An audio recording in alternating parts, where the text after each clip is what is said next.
You started the podcast by saying it's prediction time, right? It's prediction season. And a lot of people are wondering. And so we've reached that point of this podcast. We're going to do predictions. We're going to go through these fairly quickly. There's just so many freaking teams in the Big Ten now. We're going to do the over-unders, okay? The over-under on wins. We're going to start at the bottom, work our way up. Is that okay with you? Let's do it. All right. And we won't spend a lot of time on these. A couple of them we will. Purdue, 4.5 games. Over or under? Over. Over. Okay, Michigan State, 4.5 games. Under. Yeah, I looked at the schedule. Does not play well for Michigan State. Yeah, that's a tough. Here's the interesting one. And I'm a Spartan fan. Everybody knows that. Northwestern is at 4.5. Northwestern overachieved last year. Big time. Do they come back down to reality this year? I think they have a sophomore slump. I'm saying under. So first three are you got one over in Purdue, two under. UCLA is interesting. UCLA is at 4.5, starting with a new head coach. A lot of people, right after the Big Ten media days, their point spread with Hawaii dropped a full point. Remember, he looked confused. And that was Foster. Yeah, so it was one of the things where he came out and he goes, "Hey, we're in LA." It was, in case you guys want to know that. I mean, people are like, if you can't prepare for a news conference, can you prepare for a season? So their season opener with Hawaii, they dropped a full point. They got games at LSU. They got games at Penn State, games at Nebraska, and they're 4.5 as well. I'm saying under. I'm going to say under as well. Yeah, and it's too many changes. 3 teams at 5.5, Minnesota at 5.5. I'm going to say over. Listen, I know people don't like row the boat and all that stuff. I think he's a hell of a coach. I really do. As much as he drives me nuts, yeah, and they have consistently. They got to listen. Their offensive line is usually good, and they like to run the football. They consistently undersell and overperform. Did I say that right? Is it underperform? Undersell, overperform. Yeah, I would agree with you on that. Yeah, you're right. PJ Fleck is one of these guys where you're like, God, I don't want to like him, but in a way, I kind of like him. I don't know what it is. I don't like him, but I respect what he's doing as a coach. How about Brett Bielema at Illinois at 5.5? This is year 3 for Bielema now. I think they expect more than 5.5. I really thought we'd see the old school Wisconsin Bielema. I just think it's hard to keep players at Illinois. It's hard to attract players to Illinois. Yeah, I'm saying under. Under. How about Indiana at 5.5?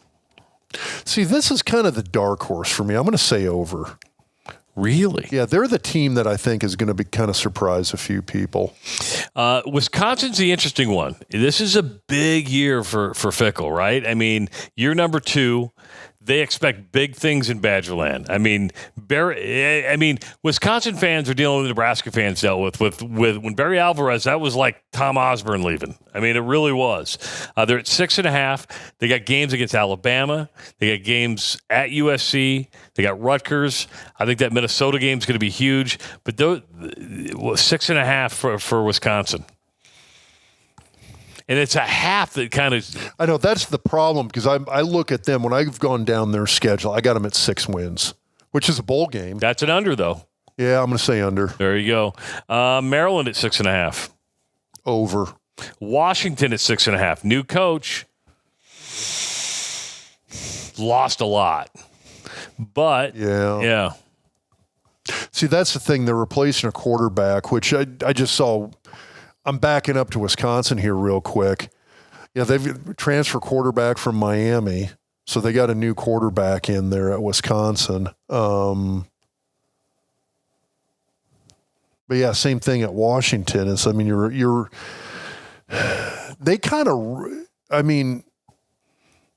went as Penix did the last year or two, and so without him, I'm going to say under.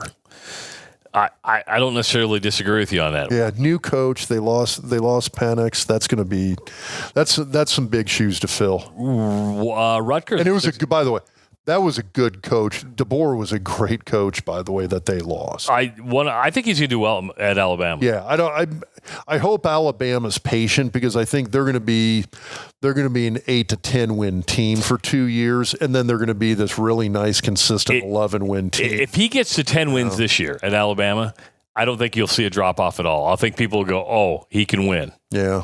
Rutgers at 6.5. They play at Virginia Tech. That's a tough non-con game. I'm going to say over. I'm a Greg Schiano fan. I am too. I think he's a very good coach. Lincoln Riley's got a big year at USC. This is year number 3, 7.5. Here are some of the games. They got to play LSU. They're at Michigan, and they've got Notre Dame. 7.5. 7.5. I'm saying over. I think USC could surprise people. As much as I think Lincoln Riley bothers people a little bit, I'm not sure what he's done to piss people off. He went for the money. That's why people get mad when they go for the money, but I don't blame him either.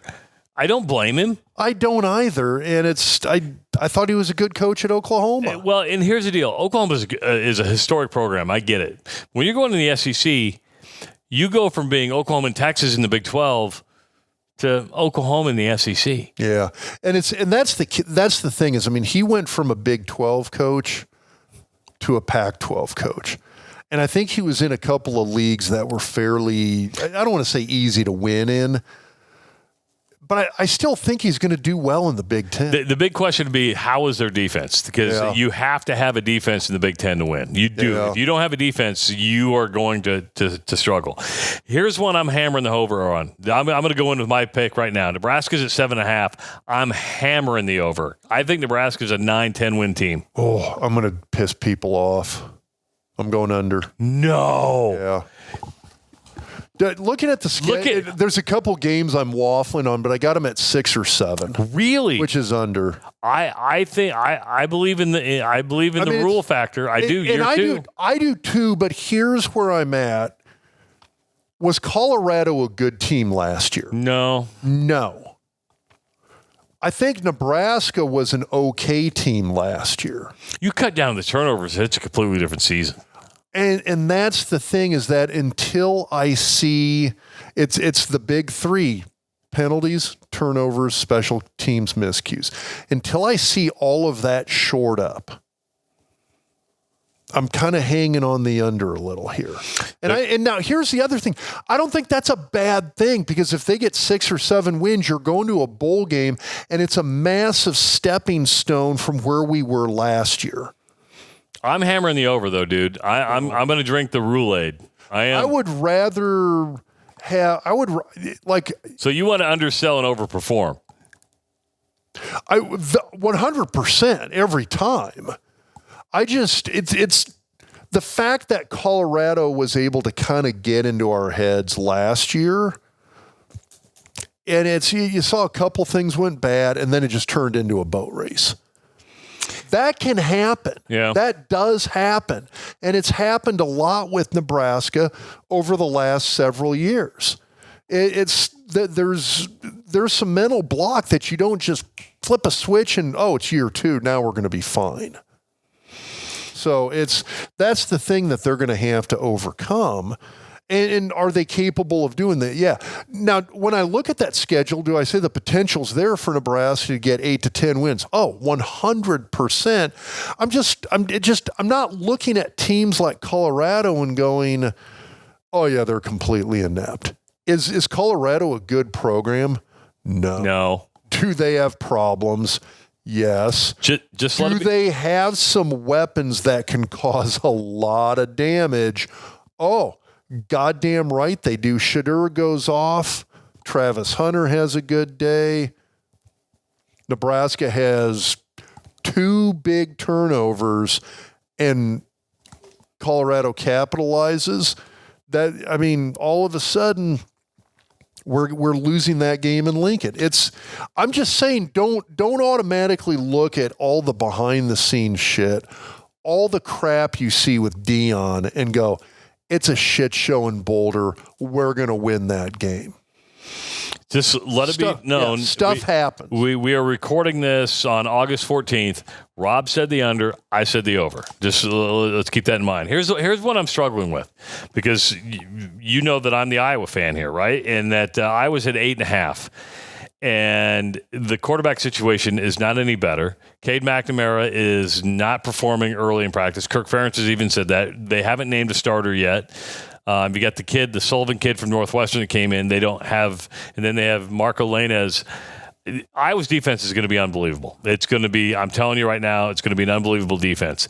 8.5 scares me. I'm going to go with the under. I think I'm going over. You're going to go, really? Wow. You take the under on Nebraska, you take the over on Iowa. That means, did you see if that's the case, then you've got Iowa beating Nebraska. Do you follow Ben Stevens? Yeah. Okay. So he had reposted a statistical breakdown another guy had put together comparing Iowa and LSU. And the point that was being made is the fact that teams that score more points tend to win more games. And I think he said, like, LSU last season averaged, I think it was 45 points a game. Iowa averaged, I think it was like 14.5. Yeah. Both teams won 10 games last year. Because Iowa's defense was incredible. Defense and special teams. And they got an Australian punter again. 10 wins easy. Done. Punting is winning. Done. There it is. Here's where I'm hammering the under. I'm hammering the over on Nebraska. I'm hammering the under on Michigan. Michigan's at 8.5. Michigan's got Texas, has Ohio State, has Oregon. I'm not. You lose J.J. McCarthy. You lose Blake Corum. You lose. I think they only have like 7 starters coming back. I'm hammering the under on Michigan. Under. I'm with them too. Okay. And here's the other thing too. You lost Harbaugh. Yeah. You lost half that coaching staff. Might have been more. Like half that staff followed him. God, I've been a big critic of Harbaugh. And it's... Listen, I like Jim Harbaugh. He changed a lot. Okay. And that's my point, is that I used to hate his guts. The guy just... The whole khakis thing, the shtick. There was too much shtick, not enough performance on the field. But even shtick Jim Harbaugh was still winning like 9-10 games every year. Yeah. It's just he would lose to Ohio State every year. And that's a game you got to win. Yeah, and then he the seat got hot. Something happened during that COVID year. I mean, it all happened like, it was all that 2020 season. Yeah. It's like all of a sudden, Harbaugh shut the heck up. And coached. And you didn't see him in the shtick went away. Like all the non-football stuff that you saw him putting out, living in the media, all of that went away. And all of a sudden that team got really, really good. Back-to-back playoff appearances, national title. Forget the whole cheating thing. Freaking everybody's out there trying to steal signs. That was the biggest bullshit thing ever. Well, even forget texting to recruits during COVID. Hey, tell me somebody who didn't text a recruit during Everybody COVID. did that. It's just so the whole, well, they cheated their way to, no. They had a hell of a team. They had a great group of talent. They developed well. Arguably the best O-line coach in the college game right now with those Harbaugh teams. That's why they won. That's now gone too. And so I think you can talk about Corum, you can talk about McCarthy, you can talk about these losses that they've had in terms of talent. Losing half that coaching staff is going to be massive for that program. How about James Franklin and Penn State at 9.5? I'm going over. Over. That means they get 10. So who? Okay, so he could. They just can. I mean, I think it's a big year for James Franklin because it is. But they've been a fairly consistent team over the years. I mean, it's when you looked at when it was and I understand the divisions are gone now, but when you looked at the Big Ten East, I mean, it was always Michigan, Ohio State, and Penn State. Yeah, and it's. I still kind of feel it is there too. So that hasn't changed a ton. How about Oregon at 10.5? I'm going to go over just because I'm a huge Dan Lanning fan. I think he's a very good coach.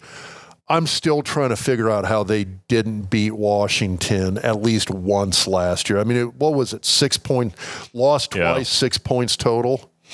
I think that's what it is. 7 points total. I thought both were 3. And I actually thought, people can say, well, they didn't win, but I thought Oregon was a better team than Washington. It'd be interesting just with the defenses you're going to face in the Big Ten, because it's different than the Pac-12. It is. It is. Dan Lanning seemed like he kind of liked running. And then you have Dylan Gabriel as your quarterback. Here's a guy he played under Scott Frost at Central Florida. Yeah. That's amazing to think about that. It really is. Some of these guys, we talked about Bryce Benhart. Some of these guys have been around for a while. And then what many believe is the best team money can buy, Ohio State at 10.5. Over. I'm with you on that. So yeah, I'm not sold on the whole. I'm still trying to figure out because I got family who's my cousin Matt's an Ohio State grad. Now he hates Ohio State and loves Nebraska, but I know a lot of Ohio State fans, and I don't know why. It seems like there's a weird amount of criticism of Ryan Day because he's not. You didn't beat Michigan. You've lost to Michigan. You're not winning titles. That's the expectation. Ryan Day is on the hot seat. If they win 9 games, that dude may get fired. It'd be the biggest mistake ever. Well, Nebraska fans know what happens when you fire coaches that win 9 games. Yeah, so it doesn't usually go well. Yeah, I mean, now I say that Ohio State fired John Cooper, who averaged 9 wins every year, just couldn't beat Michigan, and they replaced him with Tressel. Wins a national title. So maybe you do that. Now, maybe I think Ohio State, somebody sold their soul to the devil up there, because then you get rid of Tressel and you get Urban Meyer, and then Urban leaves and you get Ryan Day. I'm just like, how did they get that run of coaches? That's mind-blowing. You know why? Because it's the Ohio State University. They have the copy written.